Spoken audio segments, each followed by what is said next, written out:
நண்பர்களுக்கு வணக்கம். திருப்பூர் பெண் ரெதனியா ஜாதகத்தில் சொல்லக்கூடாத ஒரு ரகசியம். 1998 செப்டம்பர் மாதம் 10ஆம் நாள் இந்த பெண்ணின் பிறந்த நாள்.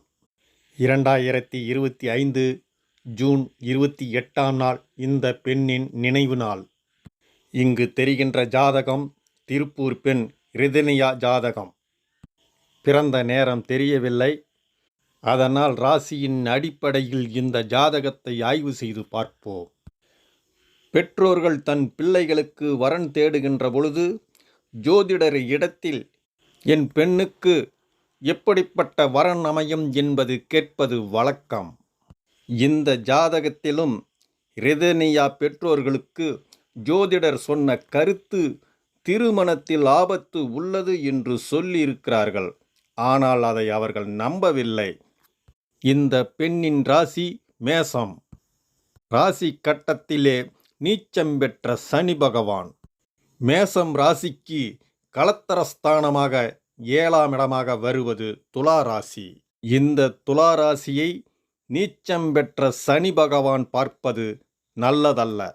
மேலும் கடகராசியில் இருந்து நீச்சம் பெற்ற செவ்வாயும் துலா ராசியை பார்க்கிறது. இதுவும் நல்லதல்ல. அடுத்தது கும்பராசியில் குரு கேதோடு இணைந்து துலா ராசியை பார்க்கிறார். இதுவும் நல்லதல்ல. ஆக மொத்தத்தில் களத்திரஸ்தானமான 7ஆம் இடத்தை சுபத்தன்மையில் இருக்கும் கிரகங்கள் ஒன்று கூட பார்க்கவில்லை.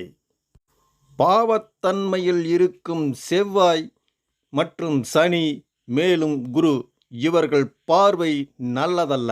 அதனால் திருமண வாழ்க்கையில் ஆபத்து உள்ளது என்று ஜோதிடரின் கணிப்பு.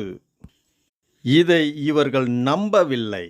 மேலும் இந்த ஜாதகத்தில் சொல்லக்கூடாத ஒரு ரகசியம். ராசி கட்டத்தில் சனி பகவான் தான் ஆயுள்காரகன். அவர் இங்கு நீச்சம். சனி பகவானுக்கு வீடு கொடுத்த செவ்வாயும் இங்கு நீச்சம். அதனால் இந்த பெண்ணுக்கு ஆயுள் பலம் குறைவு. மேலும் ராசி கட்டத்தில் ஆயுள் பாவகம் என்று சொல்லக்கூடிய இடம் 8ஆம் இடம். அந்த இடம் இந்த ராசி கட்டத்தில் விருச்சகம். விருச்சகத்தின் அதிபதி செவ்வாய். செவ்வாய் இங்கு கடகராசியில் நீச்சம் பெற்று உள்ளது.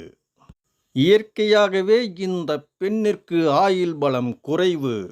ஒருவேளை ஆண்டவன் அருளால் ஆயுள் பலம் அதிகமாகி விட்டால் இந்த பெண் இந்த பூலோகத்தில் வாழும் வரை வாழ்ந்துவிட்டு போகட்டுமே என்பது ஜோதிடர் கணிப்பு.